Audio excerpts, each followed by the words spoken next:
So let's now solve multiple choice 16 to 20, which is about daily company. Again, kung hindi pa nabasa yung problem, i-post muna yung video at basahin at i-analyze yung problem.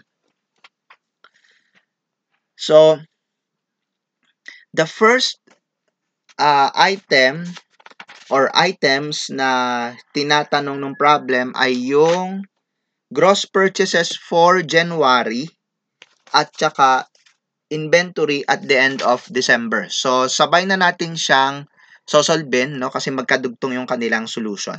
So, ang clue natin dito ay yung where is it?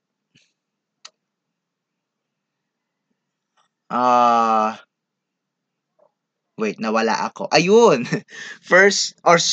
Last sentence nung first paragraph, no? Sabi kasi, inventories of merchandise at the end of each month are kept at 30% of the next month's projected cost of goods sold. So, yun po yung isa nating clue dyan. And then, ang pangalawa nating clue ay yung first sentence, no? Nung first paragraph, yung markup on all merchandise, 25% of gross purchase. So, yung first sentence po, no, yung 25% markup on gross purchase, yun yung magagamit natin sa pag-compute ng cost of goods sold, no? So, let's start.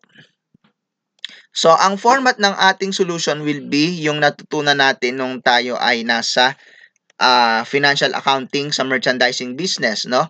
Beginning inventory, so dito sa ating problem, January. So, January 1 inventory plus purchases less January 31 inventory equals cost of goods sold.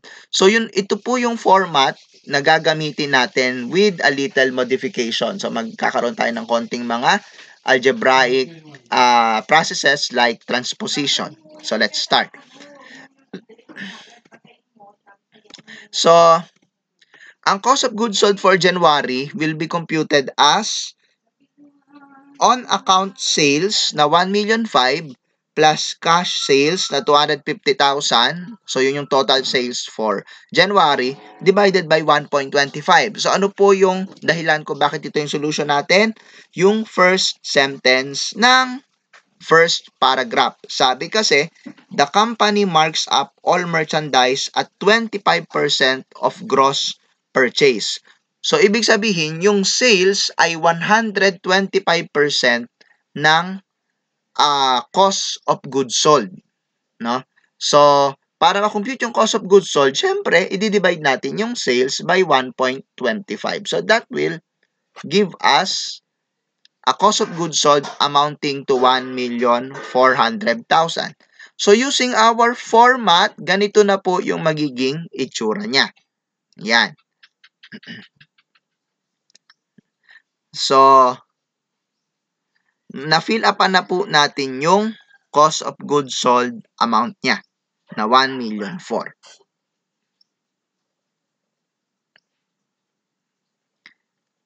Next step, yung January 1 inventory. No, mako-compute na po natin siya. Ang sabi is, according to the last sentence of the first paragraph, ang cost or ang inventories daw ay 30% of the next month's projected cost of goods sold. So, kanina na-compute natin yung cost of goods sold ng January. So, 30% nun yung ending inventory ng December. So, ang sinasagot na po natin dito ay yung number 17.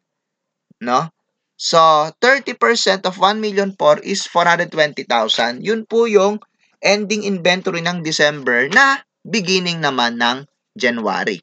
So, again, na-fill up na natin yung dalawa nating requirement. So, ganito na po yung itsura ng ating format. Meron na po tayong cost of goods sold na 1,400,000. Kinumpute natin kanina. At yung kinumpute natin ngayon na December 31 inventory na siya ring January 1 inventory, 420,000.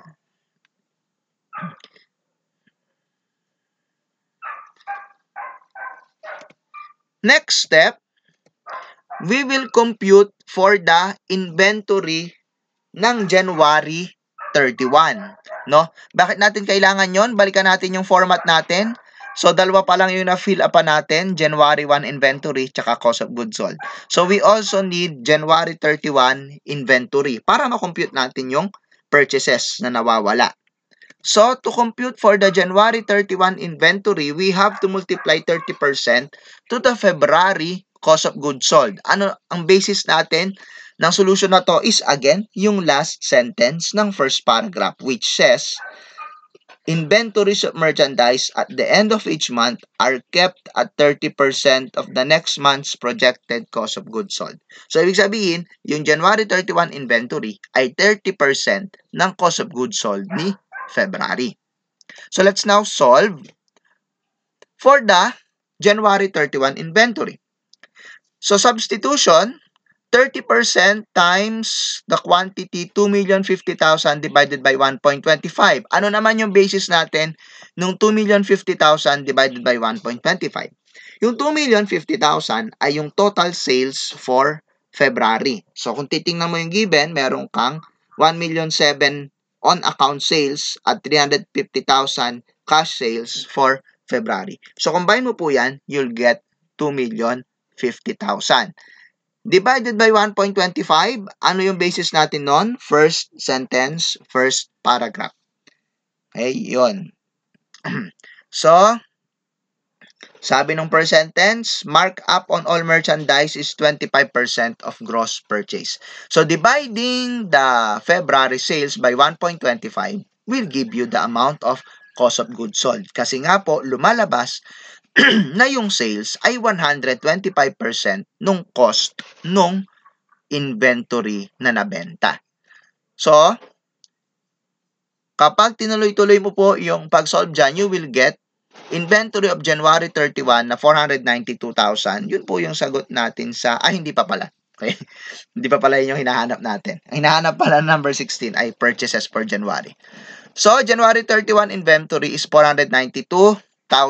So, balikan natin yung ating format. Ito na po yung itsura niya. Ayan.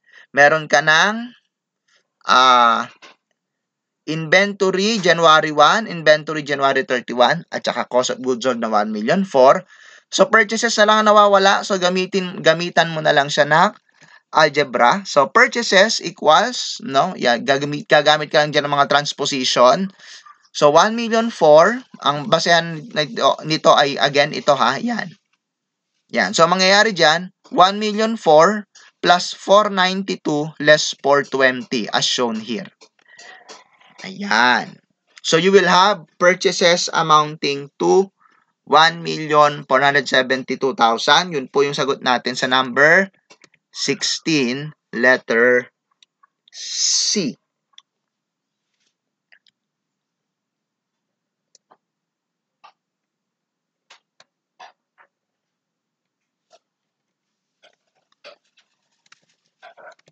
Now, for multiple choice number 18, ang tinatanong sa atin ay payments to suppliers during February.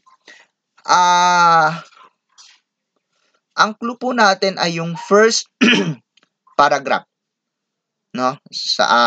Yung gitna, no?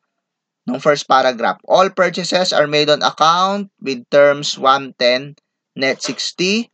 Purchase discounts are always taken, and then 60% of each month's purchase are paid for in the month of purchase, while the other 40% are paid during the first 10 days of the first month after purchase. So, yung pong payment natin to suppliers for February, dalawa po ang panggagalingan yan. Meron po tayong January purchases na babayaran ng February at February purchases na babayaran ng February. Okay? At take note, purchase discounts are always taken. Okay? So, let's start. So, kagaya ng sabi ko, purchases are paid in a 2-month period. Payment for February will come from purchases of January and February. So, yun nga po yung sinabi ko kanina. So, let us compute for the amount of purchases for each month. For January, na-compute na po natin siya as 1,472,000. Yun po yung sagot natin sa number 16. Ang ating problema ay yung purchases ng February kung magkano. Okay, so kailangan pa po natin siyang isolve.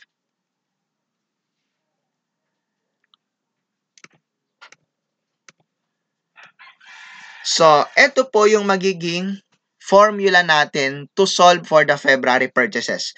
This came from your from your financial accounting dun sa merchandising business. So, February 1 inventory plus February purchases less February 28 inventory equals February cost of goods sold. Okay? So, ang hinahanap natin is February purchases. So, magkakaroon ulit tayo ng mga algebra at transposition in this equation. So, let's substitute. 492,000 plus P, yun po yung purchases na hinahanap natin, minus 30% times quantity 1,000,009 divided by 1.25 equals 1,640,000. So, alam ko medyo nahilo kayo doon. Saan galing yung mga amount na pinaglalagay natin dito? So, eto yung basis natin. Yung 492,000 came from our multiple choice number 16 dun sa solution. Okay? Kung babalikan mo po yung solution ng multiple choice number 16, siguro balikan nga natin. Kaya, balikan nga natin yon. Multiple choice number 16. Ito siya. Ayan. Ito. Ayan. Let me show you. Ito yung solution natin dun sa number 16. If you will notice, meron tayong January 31 inventory dyan na 492,000. And of course, yung January 31 inventory, yun yung beginning ng February. So, dyan po nanggaling yung ating solution dito. So, let's continue here. Okay. Yung green, no, yung naka-green dyan, kaya ako gumamit ng color coding dito para mas makita nyo siya, no.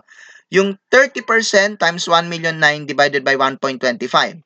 So, ang basis po niyan, first and last sentence of paragraph 1. Okay?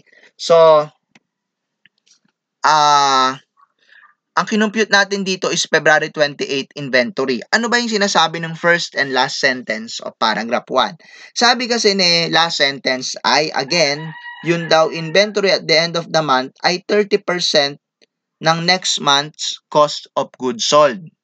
Okay? So, yun yung basis ng 30%. Okay? Ano naman yung basis ng 1,009,000 divided by 1.25? Yung 1,009,000 ay yung total sales for March. So, kung titingnan mo yung given mo, 1,600,000 na sales on account for March at saka 300 na cash sales. So, total is 1,009,000.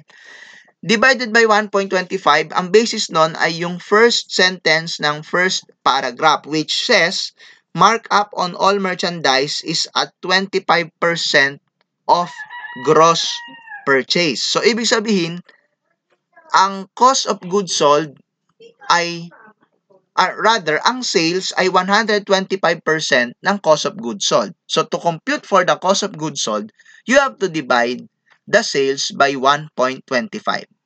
So, yan. So, kaya natin dinivide yung 1,009,000 divided by 1.25. So, yun yung cost of goods sold. At 30% nun ay yung inventory for February 28. Yung February cost of goods sold is sales na 2,050,000 for February divided by 1.25. Okay, yung 2,050,000 given siya, though hindi directly, nandun siya sa sales, no, for February, 1,700,000 yung on account at saka cash sales na 350. So, you combine that, you'll have February sales na 2,050,000. So, divide that by 1.25, you will have the cost of goods sold, which is 1,640,000. So, I'll give you a brief pause here, no, para limi-limiin yung pinanggalingan ng ating mga amounts dito sa multiple choice number 18 solution.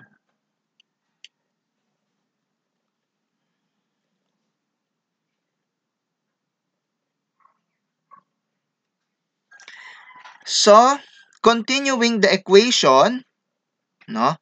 Itatranspose natin ngayon yung mga amount. Okay?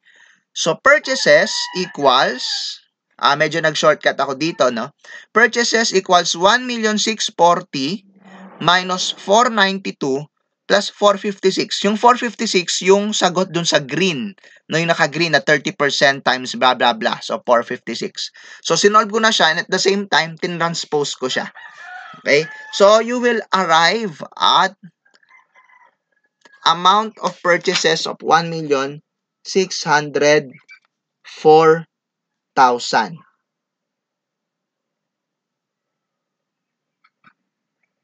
Yan ay yung natigilan ako kasi akala ko yun ay sinosolve natin. Hindi pa pala.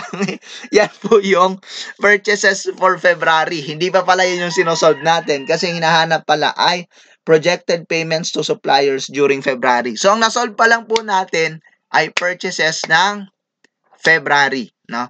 1,604,000. So, continuing our analysis of number 18. So, meron na tayong purchases for January na 1,472,000. Kanina pa po yan given. At yung nasolve nating February na 1,604,000.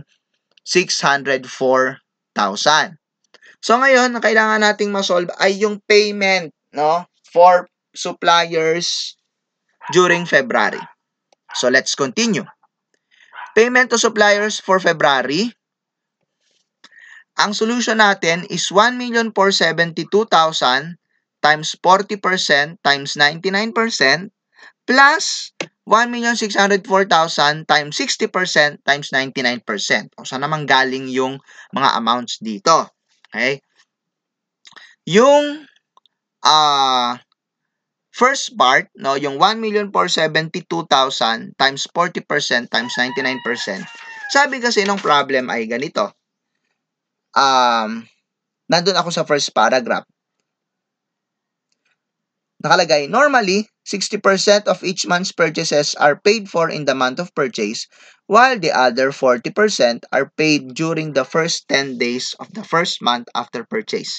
So, dun sa January purchases, 40% nun ay babayaran ng February. So, yung January purchases na 1,472, minultiply natin sa 40%. Ano naman yung times 0.99? Kasi, entitled pa po sa discount yung babayaran nating January purchases. So, ang discount kasi ay 1%, kaya to come up with the cash payment, multiply ko na lang sa 99%. No? Para shortcut siya. Yung second part naman ng equation, yung sa 1,604 times 60% times 99% or 0.99, sabi kasi nung problem, yun nga, 60% of each month's purchase are paid for in the month of purchase. So, yung February purchases, 60% nun, babayaran ngayong February. So, 1,604,000 times 60%. And again, it's entitled to a discount.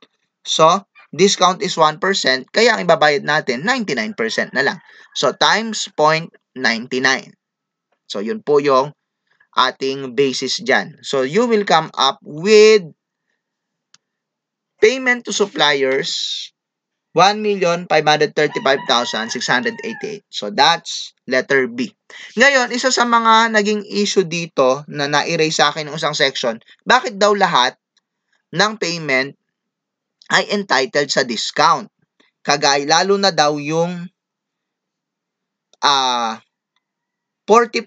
part na binayaran 10 days of the first month after the purchase. Ang sabi, di ba yung discount 10 days lang, no? Within 10 days lang, 110 and 60 nga eh.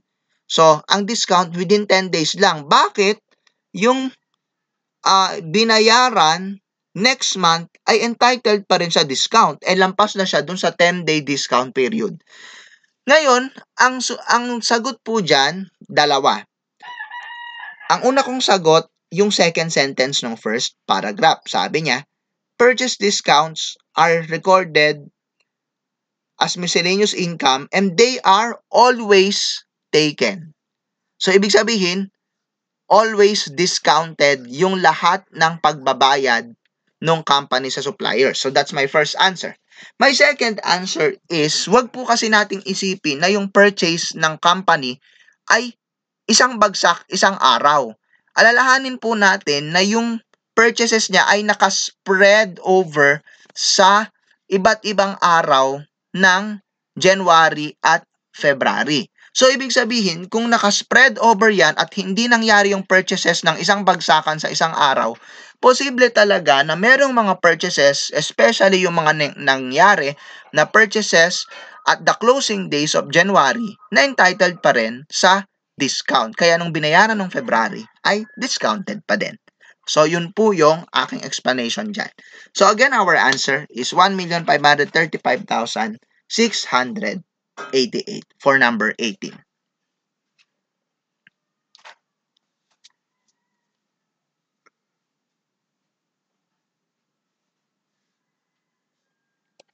For number 19 and 20, no, pinagsabay ko na kasi kaya naman siya ng isang solution lang.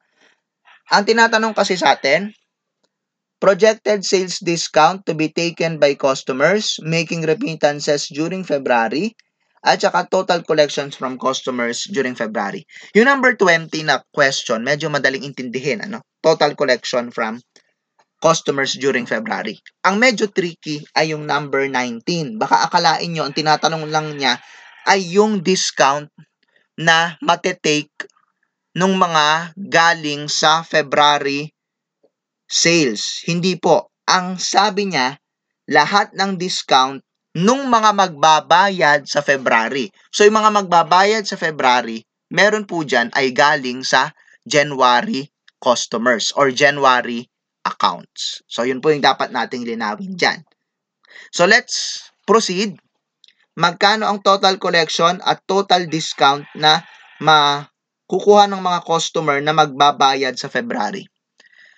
Unahin natin yung cash sales nung February kasi walang masyadong complication yon. So, of course, that will be part of collection from customers. So, cash sales for February ay given 350,000. So, that will be part of the collection for February. Ngayon, ang i-analyze natin ay yung mga collection natin na manggagaling sa January sales. Kukolekta lang natin ng February. So, ang sabi kasi ng problem, ang clue natin ay nandun sa second paragraph ng problem. Sabi niya, 50% of each month's sales on account are collected during the month of sale, 45% are collected in the succeeding month, and the remainder are usually uncollectible. 70% of the collections in the month of sale are subject to discount, while 10% of the collections in the succeeding month are subject to discount. Yun po yung ating mga clue. Ang applicable po sa January ay yung may kinalaman sa collection on the succeeding month. So, ibig sabihin, nakalagay kasi dito, 45% are collected in the succeeding month. Meaning, yung January credit sales or on-account sales, 45% nun makukolekta ng February. Again, yung January sales, credit sales, ay 45% nun makukolekta ng February. At may discount. Sabi dito, 10% of the collection in the succeeding month are subject to discount. So, 10% nung receivable na makukolekta natin ng February from the January sales ay subject to discount. So, ibig sabihin, yung 45% credit sales ng January na makukolekta ng February ay hihimayin natin sa dalawa, discounted at saka not discounted. Kasi nga, 10% lang nung accounts receivable na makukolekta ng February from the January sales ang discounted. So, himayin natin. Yung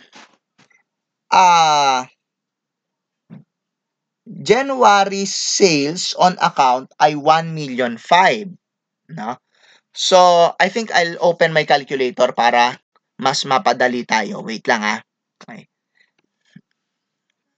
Calculator. Okay. So, wait a second. Okay.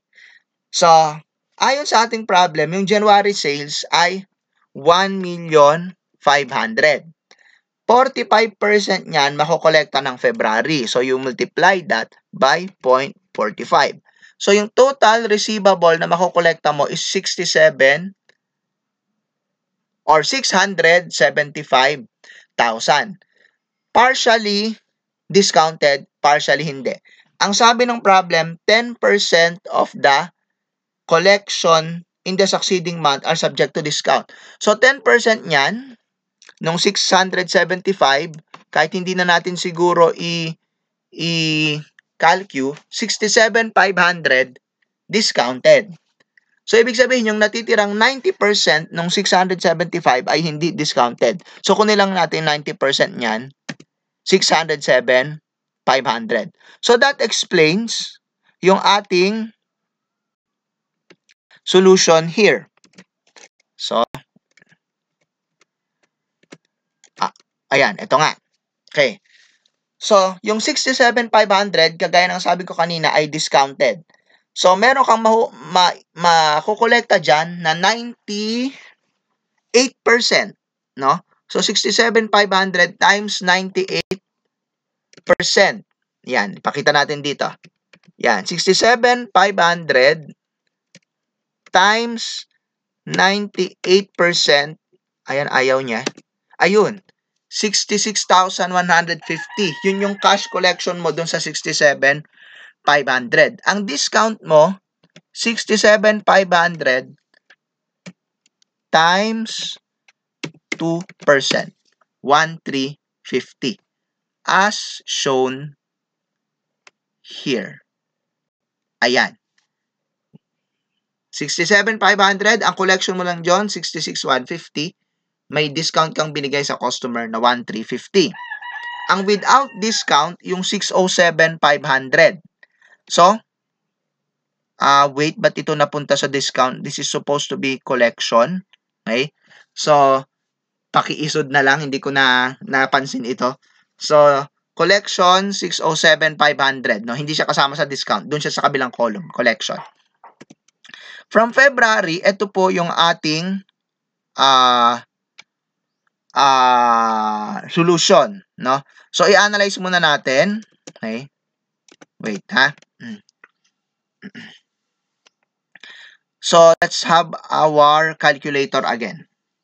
Sabi kasi sa ating problem, yung sales on account is 1,700,000. Sabi din, 50% niyan ay makukolekta this month. So, let's compute for that. 1,700,000 times 50% or 0.5. So, yung receivable na makukolekta mo is 850,000. Tapos, sabi din sa problem, 70% of the collections in the month of sale are subject to discount. So, dun sa 850, 70% ay may discount. So, 595. So, pakita natin siya dito sa ating slide. Ayan, yung 595 may discount. So, magkano yung discount at magkano yung collection? So, dahil discounted siya ng 2%, ang collection mo is 98%. 0.98, 583, 100 as shown there. Okay? At may discount ka na 595 times 0.02. 11,900 as shown here. Ayan. Collection, 583,100. Discount, 11,900. At syempre, yung without discount is di ba, if balikan natin kanina, no, yung ang makokolekta nga natin this month ay 50%. Di ba? 1,700,000 na credit sales times 50%, 850. Ang sabi kasi ng problem, 70% lang ng collections ang may discount. It follows 30% walang discount. So, 850 times 0.3. Walang discount ang 255,000 as shown here. Ayan. Again, may typo ako dyan. No? Yung 255, dun siya dapat sa column ng collection. Paki-adjust nyo na lang. So, dalawa yung mali ko dyan. No? Yung 607,500, dapat dun din siya sa collection, tsaka yung 255. Okay? So, ito-total mo lang siya. Ayan. So, ang total collection is 1,861,750. So, ang sagot natin, that's for number 20. Bravo. And discount, 13,250, yung 1,350 plus 11,900. Wala siya sa choices. No? So, none of the above, number 19.